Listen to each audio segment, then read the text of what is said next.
আজ সকালে বাইক নিয়ে বেরিয়েছিলাম মালাপ্পুরম যাব বলে, কারণ ওই সাইডের কাজটা সপ্তাহখানেক হয়ে গেল, একবারও দেখতে যাওয়া হয়নি। আর এখান থেকে মালাপ্পুরম যেহেতু অনেকটাই দূরপাল্লার রাস্তা, তাই গাড়ির গতিবেগ বাড়িয়ে ক্রমশ এগিয়ে চলেছি অল্প সময়ে গন্তব্যস্থলে পৌঁছবো বলে। তো এইভাবে বেশ কয়েকটা গাড়িকে পিছনে ফেলে এগিয়ে যাবার পর হঠাৎ দেখি বাইকের পেট্রোল শেষ হয়ে গেছে।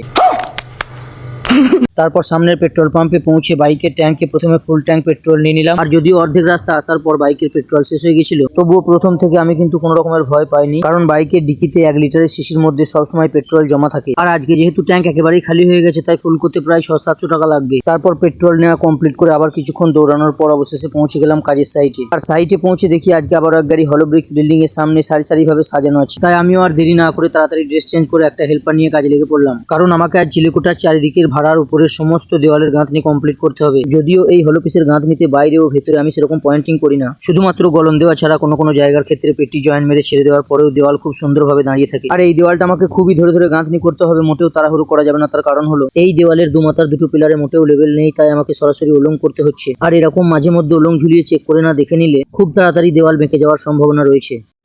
अच्छा हमको सिखा रिया है। তবে এই সমস্ত গাঁথনির কাজ করতে আমার খুবই ভালো লাগে, কারণ এই সমস্ত গাঁথনির কাজে ভাড়ার উপরে এত ভারী ভারী কাঠটা তুলে গাঁথনি করা একটু কষ্ট হলেও নিচে গাঁথনি করার সময় কোনো রকম কষ্ট অনুভব করি না।